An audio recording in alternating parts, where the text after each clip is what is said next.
In today's video, we're continuing on with our NHL Offseason Plan Series. We're taking a look at the 23rd ranked team from the NHL's regular season, the Chicago Blackhawks. What moves do we expect to see them make during the offseason? We'll discuss that coming up next.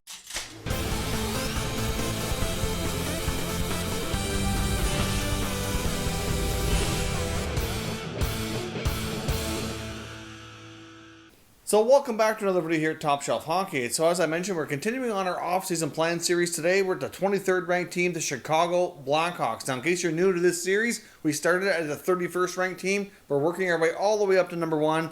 So all the other videos for the teams ranked lower than Chicago have already been posted to the channel. So keep a lookout for those and stay tuned for all the ones coming up here as well. We have a new one put out every single day until we get to the top team in the NHL from this past regular season. First, we're going to recap the season for the Chicago Blackhawks, take a look at what cap space they have, what contracts are coming due for RFAs and UFAs, and take a look at what questions need to be answered, what moves do we expect this team to make during the upcoming offseason. So this past year, the Chicago Blackhawks finished with a record of 32, 30, and 8 for 72 points. Now, of course, based on the traditional playoff format that would have not gotten them into the NHL playoffs, but with this year's expanded format, due to the shutdown of the league and the NHL pause, they did get into the qualifying round and defeated the Edmonton Oilers and thus technically qualified for the Stanley Cup Playoffs. Now, this year, the Chicago Blackhawks ended up scoring a total of 208 goals while allowing 214 against. So that's not a terrible margin. They are technically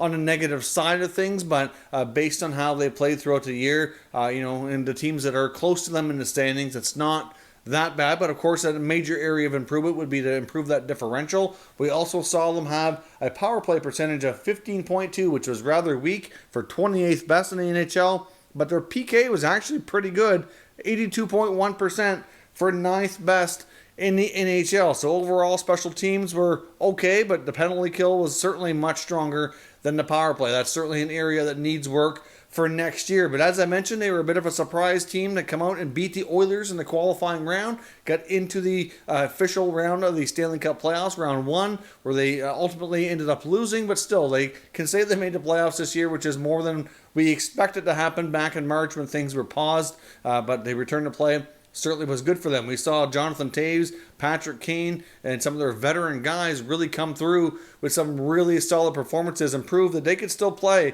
at a pretty high level. And I can't help but wonder if GM Stan Bowman might make a few moves here to try to make one last push with this group of veteran guys to see if they can come close to winning again before Kane and Toews and those guys are kind of getting towards the past of their prime years here, before their play starts to really decline, which should happen eventually. But as we've seen this year, it's not time for that just yet. Now let's take a look at their cap space for the upcoming year, courtesy of capfriendly.com. As you can see right now, it does not show them with a ton of space. They have $8 million in space, and they have 17 players under contract. But obviously, I'll caution you, that very well could change, and it could change by a fair margin. They do have a couple of players that were on long-term injury reserve at the end of last season. Now that Cap Friendly's updated for the new season that's coming up here soon, then obviously they don't have players on long-term injury reserve, because we have to reevaluate players' health, see if they qualify to go back on it or not, or will they be healthy enough to play. But they do have Brent Seabrook, who had multiple surgeries, was out for an extended time, as well as Andrew Shaw, both on LTIR, and if they cannot play and end up back on LTIR, those two contracts total just shy of $11 million, so that would bump them up to over 18, close to $19 million in space if they're not able to play. Obviously, if they are able to play, that gives them two well-bodied people to get into their lineup and make an impact. Obviously, both have had their share of struggles, but mostly due to health reasons. If Seabrook could be healthy, maybe he could be more productive. Hard to say how much of a positive impact these guys can have, because they've been out of the lineup for such a long period of time, but that will have to remain to be seen here. But their health status will certainly play a big role in what Stan Bowman can do here moving forward. So he'll have to have an idea of where things stand before we get into free agency and before he really starts making much in the way of trades. Now, taking a look at their outstanding contracts, let's take a look and see who we have as unrestricted and restricted free agents that either need to be re-signed or replaced for the coming year. Now, in the way of UFAs, they really only have goaltender Corey Crawford. Obviously, he's been their main starting goaltender for a long time, has had his fair share of health injuries, but again, another guy who really showed that he can still play when he's healthy and able to go. I mean, he missed pretty well all of training camp in the whole return to phases. They're going through the phases, getting ready to go. But obviously Crawford, once he get in there, he didn't have much practice time at all. But as Jonathan Toews said, he's a guy who doesn't really need it, and he showed that. He was a big reason why they were able to defeat the Edmonton Oilers. And like I said, we saw him and Toews and Kane and others really play at a high level. So that's why I can't help but wonder if their strong play might influence the decisions of their GM for this offseason. Now, on the RFA list, they have a fair bit of players and some pretty important ones at that. They have Dominik Kubalik, who became a leading contender for Rookie of the Year, a 30-goal guy in his rookie season. Certainly played a major role for the Hawks this year. Signing him is imperative. I know last year when he was first coming into the league, before he actually got a chance to play, when the signing was first announced, I was a little skeptical that he would be this important to them this quickly. Obviously, we've seen players in the past like Panarin come over a little bit later and have an immediate impact. And look at Panarin now. He's one of the top players in the league. And Kubalik has some of that potential as well. To score 30 goals as a rookie is pretty impressive. He needs to get paid. They need to find a way to make sure they can pay him and keep him in the lineup. So obviously, that'll get done. You also have Dylan Strome. There is some questions over his future. Obviously, they picked him up from Arizona. He got playing with his old junior line mate, Alex DeBrincat, the first year. They had great chemistry. And then this past year, things did cool off a bit. But I still think Strome can be a productive player for them. At the same time, though, because of salary cap constraints and depending on the health of Seabrook and Shaw, like I mentioned, they're only going to have so much room. And they very well may not be able to keep Strome. There is some questions and some rumors that he could be moved. But I do suspect that their first preference would be to sign him. They also have players like Drake Caggiula. Caggiula very well could return to the Hawks. I don't think he'd be overly expensive to sign if they decide to keep him in the fold. They've also got defenseman Slater Cuckoo and backup goaltender Malcolm Subban. Of course, both those guys, as I mentioned, would not really be overly expensive. They should be able to look after them if they decide they still want to have them as part of the team's future. Subban could be a backup, but he's kind of debatable whether or not he is, a legit backup at the NHL level or not. He doesn't have great statistics, but we'll see what Chicago decides to do in that regard. They also have Colin Delia in their system as well, who could possibly back up Crawford, assuming he returns. If we take a look at the Blackhawks and for what we should expect for offseason moves, what are their biggest, most burning questions that need to be addressed? Obviously, goaltending is right there, as we're already discussing. Like Crawford, whether or not he returns is a big decision. They need to consider bringing back the veteran guy. I think he certainly can prove he can still play, but I wouldn't go for very long term. I'd probably say a 1-year deal would be best, maybe 2 at most. But if he can stay healthy, he can still be a good goaltender for them. Clearly, he's shown a lot of desire to want to stay, so we'll see what they can work out. As far as what other moves they could make, I certainly think it's possible we could see guys like Ollie Mata or Zach Smith on the move. I think Zach Smith, if he's healthy, very well could prove to be a buyout candidate. I mean, he didn't have a great season, ended up having surgery, missed a fair bit of time.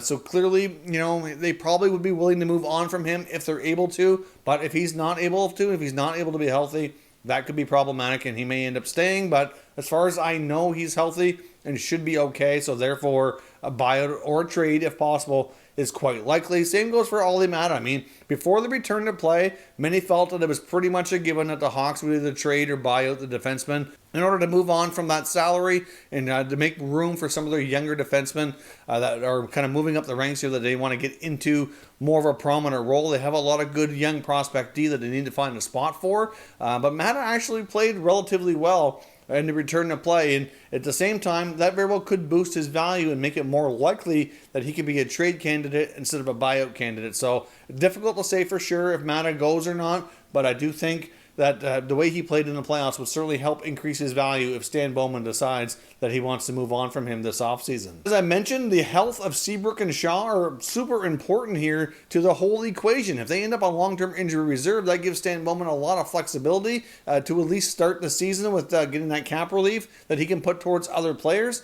But if they're able to play, and those are some big salaries that take up a lot of room, and it's not quite clear yet if the Hawks are going to be a cap team or not. Some teams will spend to the cap still, and some are really going with more of an internal budget due to the fact that they're losing revenue here without having fans in attendance for some of these games. We don't know exactly when the next season is going to start. It's likely going to be pushed back to January with the hopes that they could at least have partial fans in attendance, maybe 25%, and build it up as the season goes. I think that's probably the best case scenario right now. So obviously teams are trying to find ways to save money while they can until revenue picks up. I mean, it only makes sense from a business perspective. But as I mentioned, the big question note for me is, will Stan Bowman make a big move? Like, of course, I don't know what kind of budget he's working off of internally, but you have to think that after what he saw in the return to play in the playoffs, that it gives him hope that their team is maybe stronger than what we thought they were in the past couple of years. They seem to be confident in their young head coach that they have there. They got some great veteran guys who've shown they can still play at a high level. They kept up with the Oilers just fine. I know they still would have a long ways to go to be like a cup contender per se, but I think they're a better team than many of us might have realized. They've shown they can play. Would Stan Bowman try to use what cap space he has and maybe some other trades to try to give this team another jolt here to see if they can make a potential deep playoff run here again? I think the Hawks have a great mix of vets and young youth. I mean, obviously, like I said, Taves and Kane and Crawford and Keith, they all showed they could still play. You've got Kirby Dach is excellent. You got Alex DeBrincat's pretty young. Dylan Strome's pretty young. Kubalik's pretty young. They have some great young defensemen on the rise here as well. They could get another great player in the first round of the 2020 NHL Draft. If they decide to keep that pick, they could possibly trade that pick for an impact player as well. But of course, that's going to depend on cap constraints. Another player who could possibly go in a trade to try to bolster this lineup would be Brandon Saad. He is a player who has been mentioned in trade rumors for really kind of dating back to the last NHL trade deadline. Nothing seemed to happen, but there could be interest there. He's a player who's kind of at times, been an important player to Chicago, but at times has been inconsistent. I think that the odds of him going are probably slimmer than they used to be, but if they decided they wanted to move a player who's a little bit more potentially impactful, he could be a guy they might try to package up here, but it depends on really what interest is out there. Considering what he makes for his salary, it might prove to be a little bit challenging, but be interesting to see what moves they make and how these young players can mix in with the vets to continue the success that we saw in the play-in series in the first round of the Stanley Cup Playoffs. So let me know your thoughts down below. What moves do you expect to see from the Chicago Blackhawks this current offseason? And we can discuss further down in the comments section. If you're new to the channel, consider subscribing and turning on your notifications so you don't miss any future content. And give this video a thumbs up if you enjoyed it. I'd appreciate it if you did. As always, thank you for watching, and I'll catch you next time.